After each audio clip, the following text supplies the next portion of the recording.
যেদিন Aryan CCTV footage দেখলো সেদিনই সে বুঝতে পারলো এতদিন যাকে সে প্রেমিকা ভেবে অন্ধের মতো বিশ্বাস করে এসেছে তার প্রতিটা মুহূর্ত ছিল সাজানো নাটক। কিন্তু আরিয়ান নিজেই ছিল চোখ থাকতেও অন্ধ।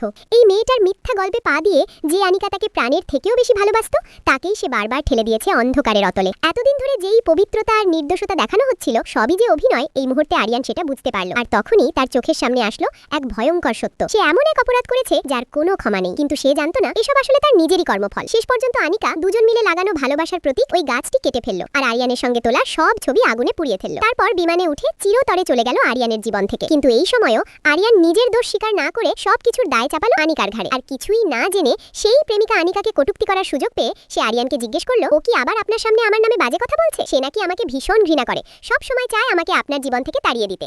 আর যদি সে এত নাটক করে তাহলে আমার আপনার জীবন থেকে আলাদা হয়ে যাওয়াই ভালো। এই কথা বলেই সে কান্নার ভান করে চলে যেতে লাগলো। তার ধারণা ছিল সে চলে যেতেই আরিয়ান ছুটে গিয়ে তাকে থামাবে, কিন্তু এবার সব সত্য জেনে ফেলা আরিয়ানের মনে তার প্রতি বিন্দু মাত্র আবেগ ছিল না। সে ঠান্ডা গলায় সহকারীকে আদেশ দিল, এখনই গিয়ে ওকে নিয়ে আসো। এদিকে প্রেমিকা ভাবছিল আরিয়ান কেন এখনো তাকে আটকাতে আসছে না। সে যাবেই কি যাবে না ভাবতেই হঠাৎ করেই সহকারী তাকে ডাক দিল। সে ভাবলো নিশ্চয়ই আরিয়ান তাকে ছেড়ে থাকতে পারেনি বলেই সহকারী পাঠিয়েছে, কিন্তু সহকারীর চোখে ছিল তীব্র বিরক্তি আর ঘৃণা। তার মাথায় ঢুকছিল না এত ভালো এত ভদ্র একজন মানুষ আনিকাকে ছেড়ে আরিয়ান কিভাবে এমন কুটনি মেয়ের প্রেমে পড়লো। প্রেমিকা তখনও ভাবছিল সহকারী তাকে অনুরোধ করে ফিরিয়ে নিতে এসেছে। সে বলল, আরিয়ানকে বলে দিন আমি আর সোনার খাঁচার পাখি হতে চাই না। এই কথা বলেই সে চলে যেতে চাইছিল, কিন্তু ঠিক পরের মুহূর্তেই সহকারী তার হাত ধরে টেনে নিয়ে গেল সরাসরি আরিয়ানের অফিসে। অফিসে ঢুকেই প্রেমিকা উল্টো আরিয়ানের কাছে অভিযোগ করলো সহকারী নাকি তার সঙ্গে খুব খারাপ ব্যবহার করেছে। কিন্তু সে জানতো না এরপর যে পরিণতি তার জন্য অপেক্ষা করছে তা আরো ভয়ঙ্কর।